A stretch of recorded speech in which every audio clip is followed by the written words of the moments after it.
In the deadlift, you will find that this set of conditions prevails all the time.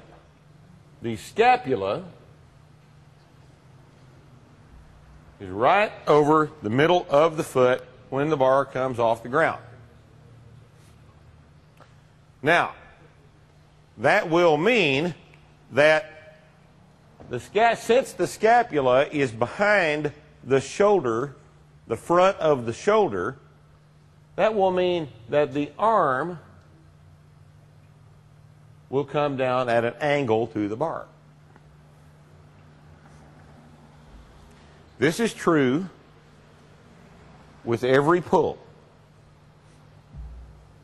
The only time that arm gets more and more close to vertical is when the weight gets closer and closer to 900 pounds. Because of the extreme rounding that usually happens in the thoracic spine at those heavy weights. You'll notice that when, if you will look it up online, when Andy Bolton did his 1003 deadlift, which I still can't hardly believe occurred, that his arms look pretty damn vertical.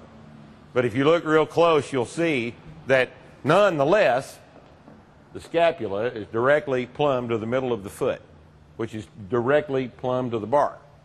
That thing is in a straight vertical line.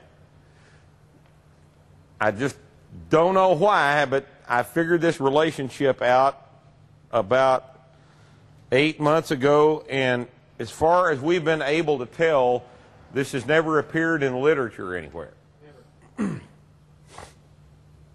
And I don't understand it because it's terribly fundamental. Since I've been using this, it's terribly fundamental to pulling mechanics. And it's fascinating, but it's true in every situation. The explanation that I've been able to come up for it is that, as we talked about earlier, the legs and the hips are the motor, and the back is the transmission. Okay? The rigid spine transfers the force being generated by the hips and legs up the shoulders onto the bar. It's not, the arms are hooked onto the bar, but the place where the force leaves the back and comes across to the bones of the arm is at the scapulas. Why would that be? Because that's where the arms interface with the torso, is with the scapulas. Remember, they're hung from the traps. Traps are great, big, gigantic muscles in your back. And on very good deadlifters, they're even more freaky looking and big. Power lifters have got a lot bigger traps than Olympic weightlifters do.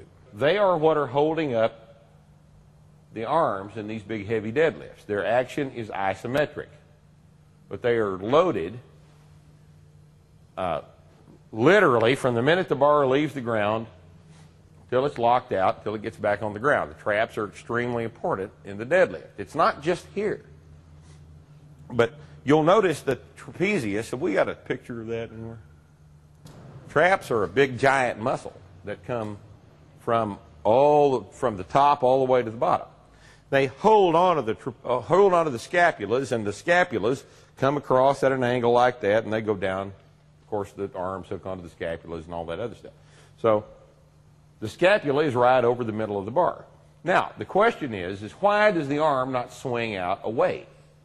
Because as we will see later on, when we start pulling, everybody's arms will be a little bit in front of the bar, and there's going to be, for most people, about a 10-degree angle from the front of the shoulder to the hand, so that it won't be a straight down line. What enables that line the arm to be maintained at an angle in front of the bar? It's the lats. The lats keep the bar from swinging away. Lats come across at essentially, at that point, a horizontal line and hook up to the side of the humerus right underneath the glenoid. And their function is to keep the bar from swinging away. The way you know this is to do a heavy set of halting deadlifts and see what's sore the next day.